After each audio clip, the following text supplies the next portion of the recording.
Praise the lord. కీర్తన గ్రంథము 5. యెహోవా నా మాటలు చెవిని పెట్టుము, నా ధ్యానం మీద లక్ష్యం ఉంచుము. నా రాజా, నా దేవా, నా ఆర్తధ్వని ఆలకించుము. నిన్నే ప్రార్థించుచున్నాను. యెహోవా, ఉదయమున నా కంఠస్వరము నీకు వినబడును. ఉదయమున నా ప్రార్థన నీ సన్నిధిని సిద్ధం చేసి కాచియుందును. నీవు దుష్టత్వమును చూచి ఆనందించి దేవుడవు కావు. చెడుతనమునకు నీ యుద్ధ చోటు లేదు. డాంబికులు నీ సన్నిధిని నిలవలేరు. పాపం చేయు వారందరూ నీకు అసహ్యులు. అబద్ధమాడు వారిని నువ్వు నశింపజేయుదువు. కపటము చూపి నరహత్య జరిగించువారు యెహోవాకు అసహ్యులు. నేనైతే నీ కృపాతిశయమును బట్టి నీ మందిరములో ప్రవేశించేదను.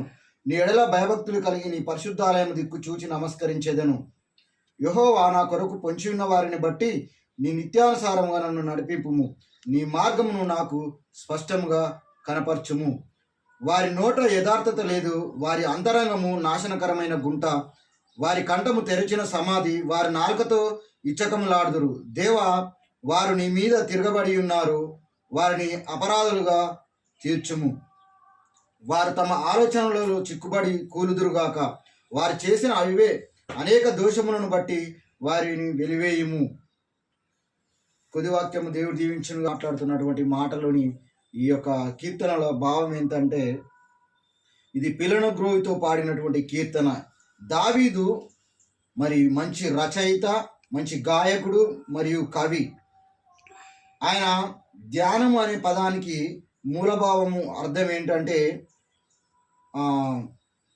లోపల గునుగుడు, అనగా లోపల సనుగుడు అనేటువంటి అర్థం చెప్పుకోవచ్చు. హృదయపూర్వకంగా దేవుణ్ణి వెతకాలని స్థిర నిశ్చయం చేసుకున్నాడు దావీదు.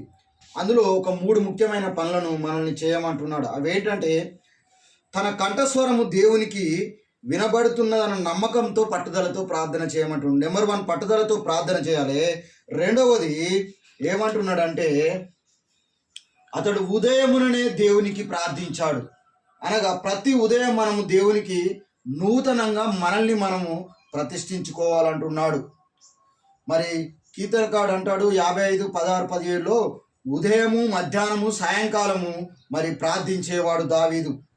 కీర్తన 119, 140లో చూసుకుంటే, తెల్లవారక మునిపే మొరపెట్టి తిని నీ మాటల మీద ఆశ పెట్టుకుని ఉన్నాడు.